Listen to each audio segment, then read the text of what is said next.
la discussion sur les amendements. Donc je donne la parole à Monsieur Jean-Marc Soulezy pour La République En Marche. Merci Monsieur le Président. Mes chers collègues, nous abordons cet après-midi l'examen des missions portant sur la prévention des risques, l'énergie, le climat et l'après-mine.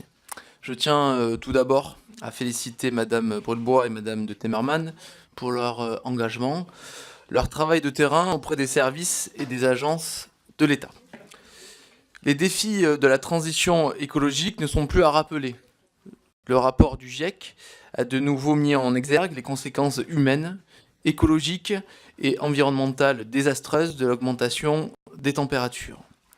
Malheureusement, ce sont les catastrophes naturelles, comme les inondations dramatiques de l'Aude, il y a quelques jours, ou industrielles qui nous rappellent sans cesse l'urgence à agir. Notre philosophie est claire, le temps n'est plus au constat ou encore à la culpabilisation, mais le temps doit être à l'action. C'est le sens de ce budget 2019 qui sanctuarise les crédits dédiés à la transition écologique et à la prévention des risques. Ce projet de loi de finances 2019 prévoit ainsi une augmentation de 3,1% du budget du ministère de la Transition écologique et solidaire, soit 1 milliard d'euros d'engagement. Le volet énergie, climat et après-mine du projet de loi de finances incarne cette philosophie. L'allongement du CITE ou l'augmentation du fonds chaleur donne aux concitoyens et aux entreprises des outils pour être acteurs de leur transition énergétique.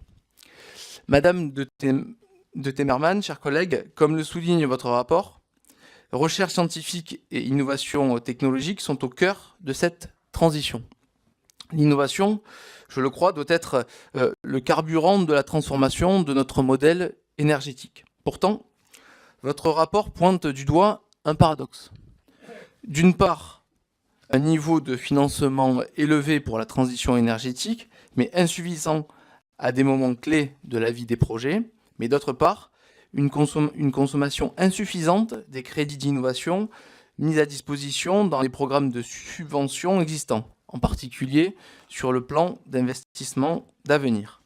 Dès lors, Madame la rapporteure, quelles sont vos recommandations pour améliorer l'affectation des crédits d'investissement tout au long du cycle de l'innovation énergétique? Le budget de l'État doit répondre aux défis présents, nous l'avons dit. Il doit également prévenir les risques futurs. L'impact des activités humaines se fait toujours plus visible sur nos écosystèmes et nous en connaissons les conséquences.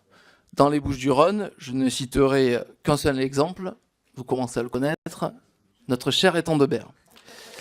Madame Brulebois, chers collègues, votre rapport met en avant la volonté du gouvernement de faire de la prévention des risques une priorité, avec une baisse continue des crédits du programme 181 sous la précédente majorité.